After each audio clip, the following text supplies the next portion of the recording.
Rafael Pereira, já o disse, é especialista em dislexia e dificuldades de aprendizagem, tem sido nossa companhia habitual e hoje vem-nos fazer um tema que é mesmo um quebra-cabeças para os educadores, para as crianças, mas também muito para os educadores.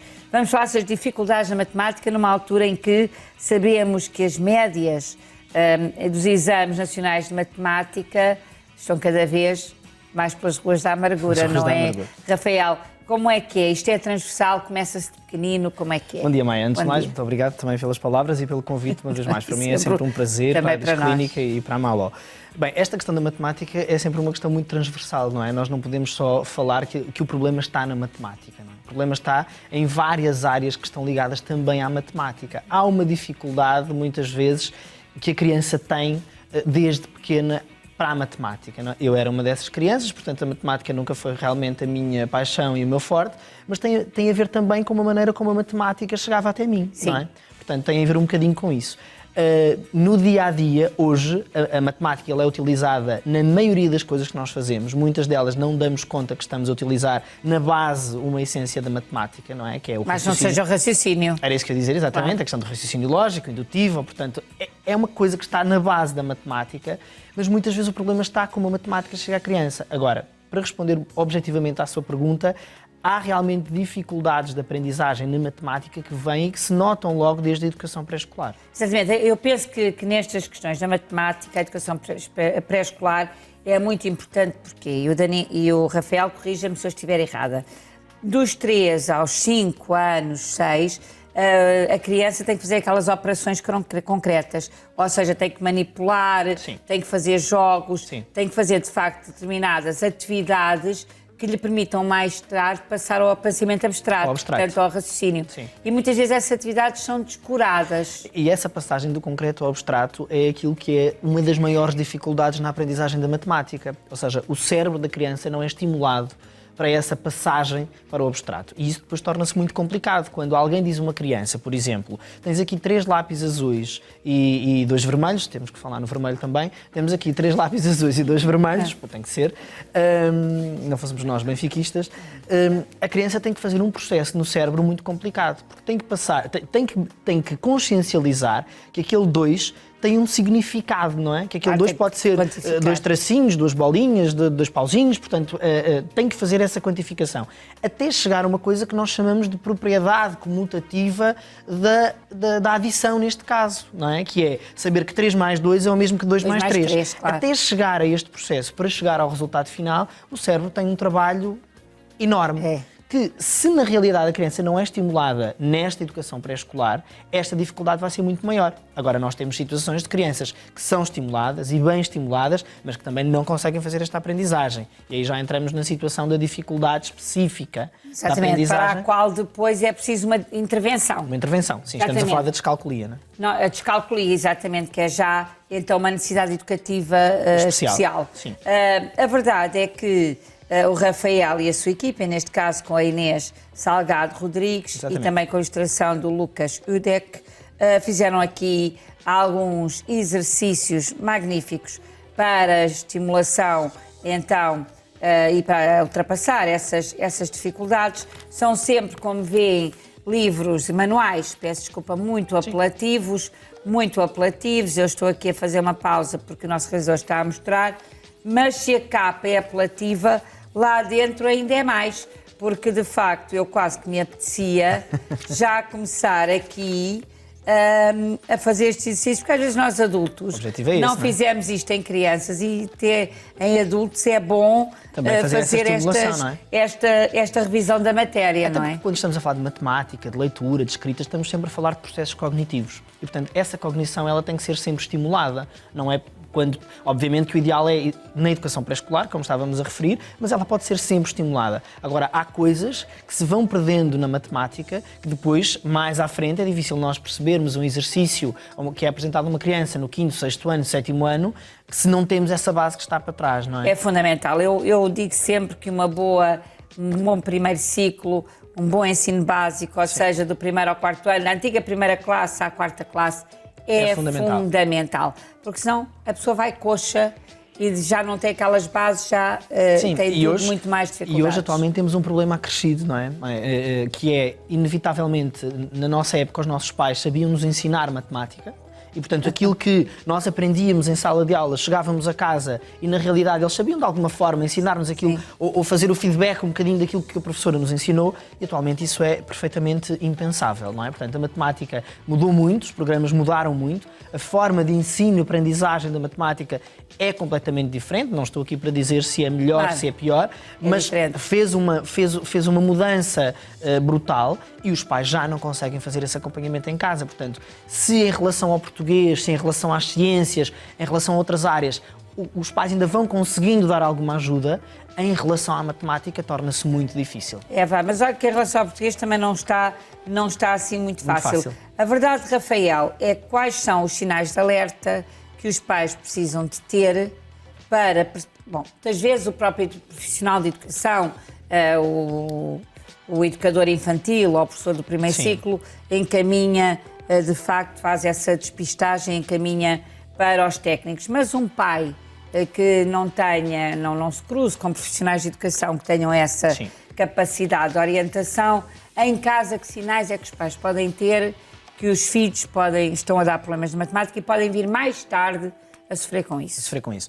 Bem, existem várias questões, não é? Vários sinais, como nós dissemos há pouco, há várias áreas transversais à dificuldade de aprendizagem na matemática. Uma delas é a psicomotricidade, por exemplo, não é? Crianças com um esquema corporal um bocadinho mais deficitário, crianças com problemas de lateralidade vão ter problemas... Lateralidade é a direita, a esquerda, é definir a esquerda, a direita. Se estivesse aqui, não estávamos já a dizer que eu estou a utilizar aqueles palavrões. Por isso é que eu agora estou um bocadinho a fazer de Nuno Graciano, porque a lateralidade é, de facto, a dificuldade, a orientação, entre a direita e a esquerda, a orientação. Direita, portanto, que uma criança que tenha problemas de lateralidade, ao escrever um 5, vai escrever o 5 ao contrário, ao escrever um 3, pode escrever o 3 ao contrário. Portanto, há uma determinada idade, que normalmente é ali quase a terminar o pré-escolar, em que essa lateralidade deve estar praticamente definida. Mas estamos a falar de outras coisas mais concretas, não é? Uma criança que nós dizemos, então temos aqui 3 lápis e ele retira do grupo dos lápis, retira 2, ou retira 4, ou retira 5, significa que ele não consegue fazer essa tal passagem que estávamos a falar há pouco, não é? A tal questão da quantificação, portanto, tudo que esteja relacionado, o somar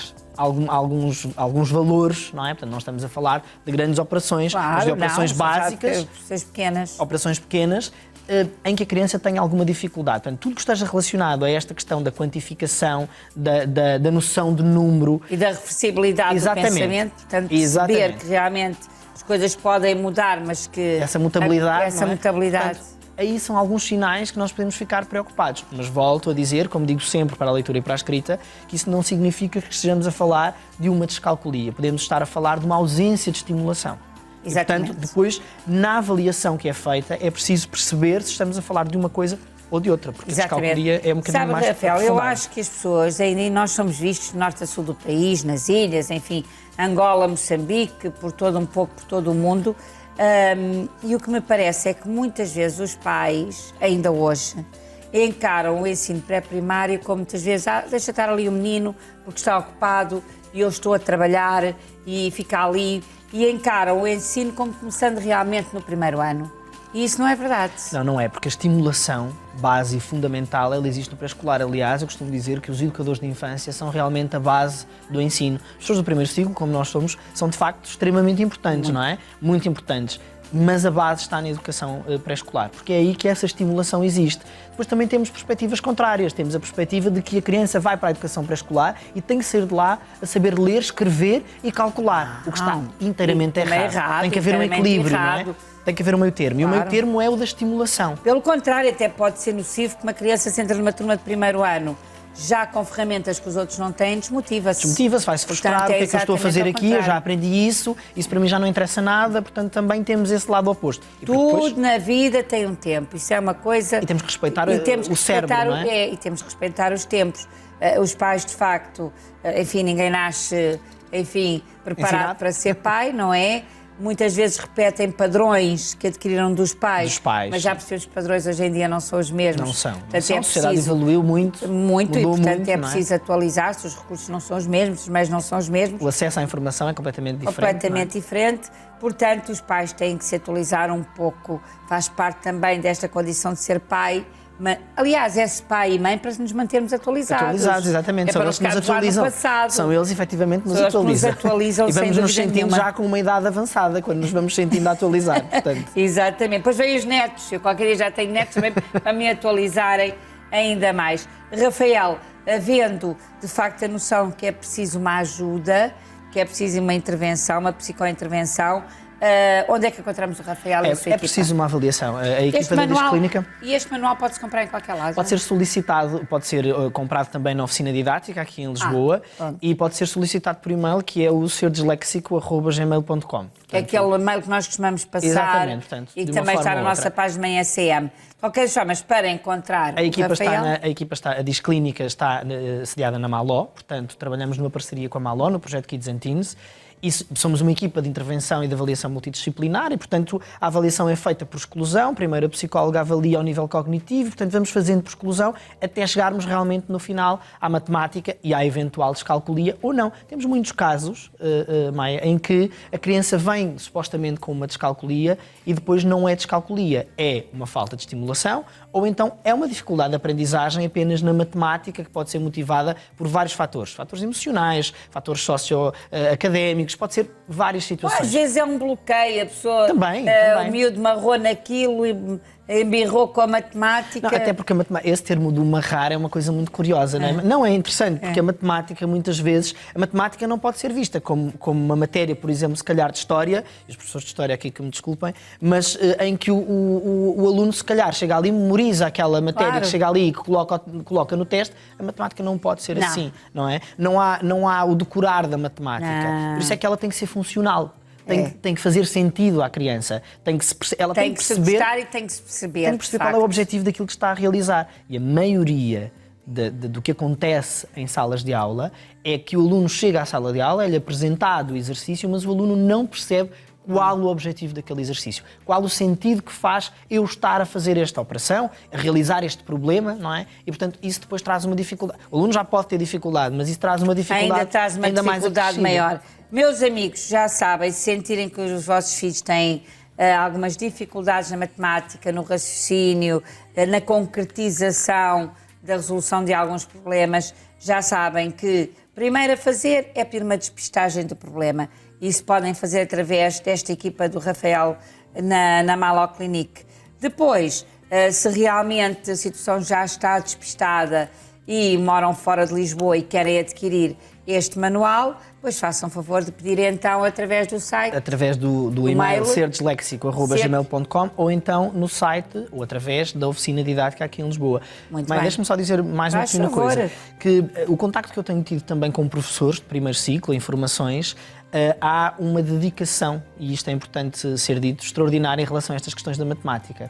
Só que a matemática mudou muito, os professores tiveram que se atualizar muito rapidamente, foi uma coisa quase mecânica e, portanto, há uma entrega dos professores nesta dificuldade que os alunos têm normalmente da matemática. Mas a questão da matemática de fundo está na base, está na estimulação que é preciso ser feita. Muito bem, portanto, não se esqueçam disso, meus amigos. Há muitas maneiras, mesmo em casa, de ajudar os nossos filhos, de facto, a organizar o seu pensamento, de forma a que a matemática não venha a ser ela própria um problema.